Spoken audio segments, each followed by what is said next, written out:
How to write bullet points in a resume. Hey everyone, my name is Kajal and welcome to a resume review video in robotics. I picked these resumes from my monthly LinkedIn post. I'll include my LinkedIn profile here and in the description below if you're interested. So, with today's resume, I want to talk about a common mistake that I've repeatedly seen a lot of students make is not learning how to write a bullet point.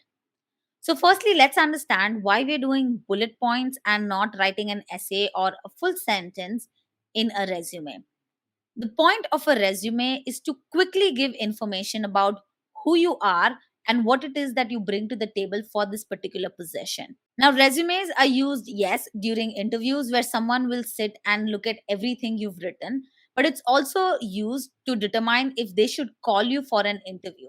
When you apply for a position, you're handing in a resume and then hoping to get a call back. The person on the other side of the table, be it hiring manager, recruiter, or even engineers, are looking through a whole bunch of resumes.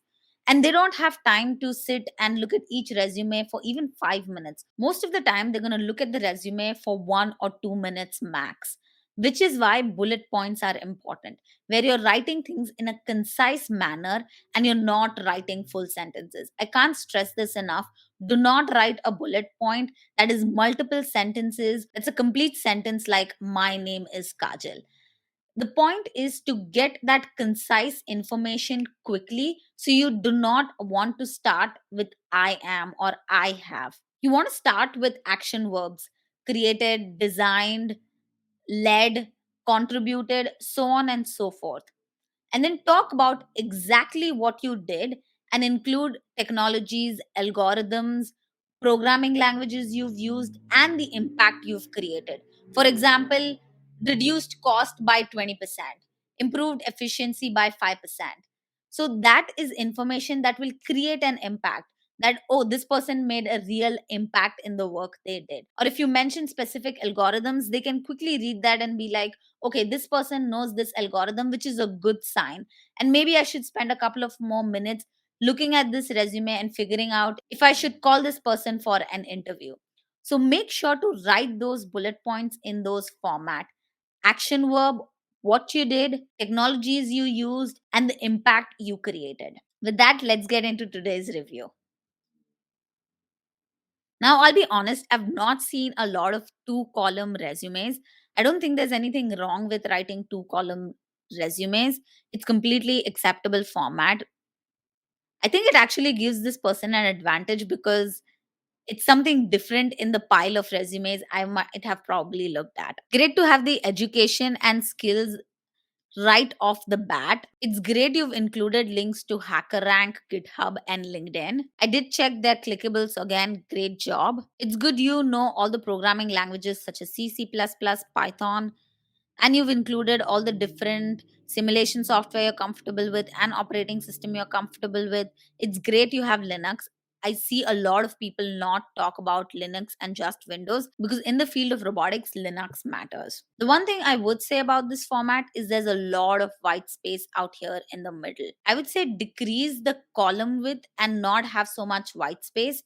This also goes for the bullet points. Shift them inwards. You don't need to leave this place blank. It's really good that you're working for a robotics competition and including it as an experience. That's really smart. I'm bringing this attention because I know a lot of people think that, oh, I don't have experience. But if you worked on a robotics competition, that does count as experience. So great job. Speaking to what I started this video with, do not include a complete sentence in your bullet point. So, right now, this sentence reads as a project based learning robotics competition where our team have to build the system for a automation ground vehicle to transfers in a simulated greenhouse environment. I do not need to know that it's a project based learning robotics competition. It's already included in e-yatra robotics competition. Keep it concise. Build the system for AGV to transfers in a simulated greenhouse environment. That would be a bullet point. Next, you've just included the things that were given as tasks to you. I would expand upon those in terms of what you did and why you did. So, for example, you're saying you created a PID controller for autonomous navigation. I would expand more on it. Was it to get the robot from point A to point B? The same goes for pick and place. What were you picking up? what kind of objects were they. Maybe include that information, because right now it sounds very vague. It sounds very, okay, I was given these three tasks and I did these three tasks. But can you tell me a little bit more about that? So make sure you're expanding on those bullet points and giving a bit more information. It's great that you've included that I'm working with OpenCV. It's great that you've included that you've used the Move It library, which is popular in planning. I would say also include the programming language you used, because it's one thing to say that, hey, I know C, C++, and Python. It's another to say that in this competition, I coded in Python, so I know Python this well. But I don't understand why this other project that you've done or other competition that you've participated in has included in extracurricular activities. I would say that also counts as experience. Even if it's something that you're working on as of now, it still counts as experience. Once again, I am currently working on different domains. No, do not include complete sentences. Do not include I, you, he, she. It's bullet points. Convert them into bullet points. So in here, you do have information that's good. But I would say, given you're someone who's looking at a robotics position, this is not as important as this. So if I were you, I would include this as maybe one sentence, or probably even remove it from my resume, because it doesn't bring so much attention to my robotics work, and expand more here. Because this is something that is related to robotics where you're headed towards, I would include more bullet points to talk more about that. The same goes for your current project. I believe it's an internship, but assuming you've just started or you're currently working on it, it's okay if you want to include less about it. I do have a question where I don't know what this no more stands for. Is this some kind of a position? It seems a little weird, to be honest. Make sure it's not something you've put in by mistake or a typo. So here's the impression I get from your resume. You are someone who's participated in a few competitions, built an app, is working at Rulika Steel Plant, but I do not know what it is that you have done.